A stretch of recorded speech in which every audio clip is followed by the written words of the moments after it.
Have you ever been completely stabbed in the back by someone you bent over backwards to help?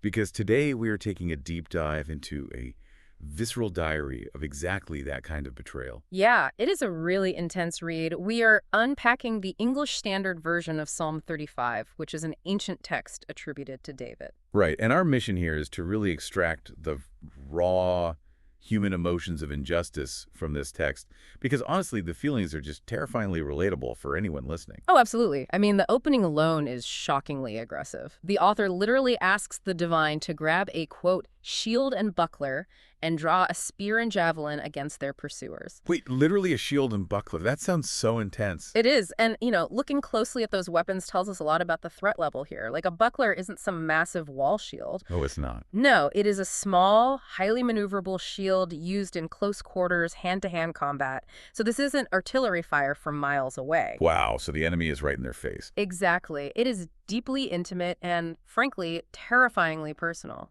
That makes so much sense because physical traps just aren't enough for these enemies.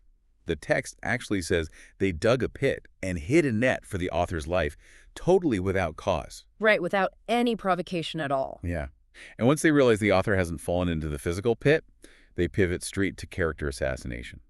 So the author prays these foes become like chaff before the wind. Which basically means turning them into weightless husks violently blown down a dark and slippery path. Wow.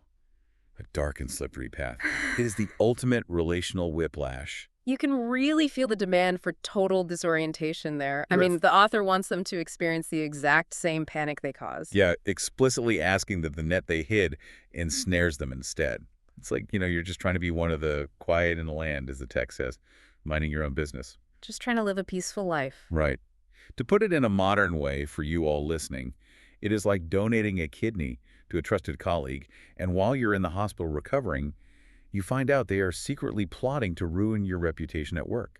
Oh, that is brutal. But that asymmetry of emotional investment is exactly what makes this text so agonizing. Yeah, the true pain here is unreciprocated loyalty. Absolutely. I mean, when these enemies were sick, the author didn't just send a get well card. They wore sackcloth, they fasted, and they grieved like they were mourning their own mother. Wait, sackcloth wasn't just like a metaphor, right? No, not at all. It wasn't just a sad outfit change.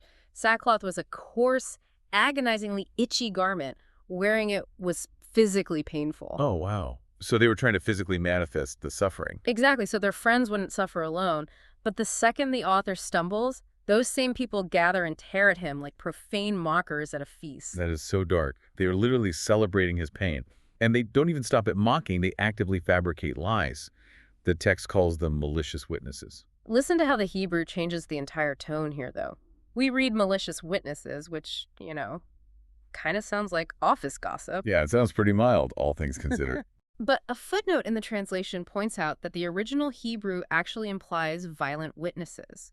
They accuse him of things that he doesn't even know about. Oh, so it's way more dangerous. Yeah, this is a mob fabricating crimes that could literally cost the author their life. They repay evil for good, leaving the author's soul entirely bereft. Okay, I have to be honest here. I really struggle with this next part. The author is actively praying for the enemy to fall into their own net to their destruction. Right, the destruction part is heavy. It feels vindictive. Yeah. Almost petty. Yeah. Why should we view this as anything other than a toxic revenge fantasy? Well, it is so easy to judge that anger from the outside, but you really have to look at the power dynamic in play. What do you mean? The author is crying out, asking, "How long, O Lord, will you look on?" and begging for rescue from the lions. This isn't the prayer of someone holding all the cards. Oh, I see. It is the desperate, terrified plea of a completely helpless person seeking divine intervention against an overwhelming force. Rescue my precious life from the lions. Yeah, that completely reframes the anger.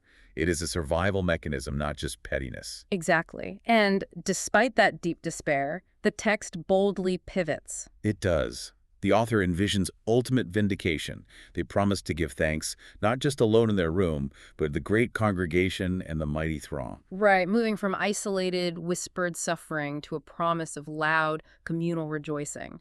The author trusts that the isolation will end.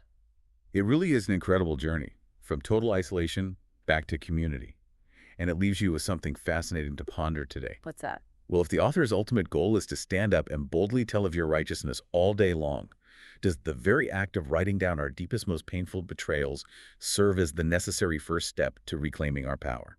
That is a really profound question. Maybe before we can finally put down our own shield and buckler, we just have to put the pain on paper first.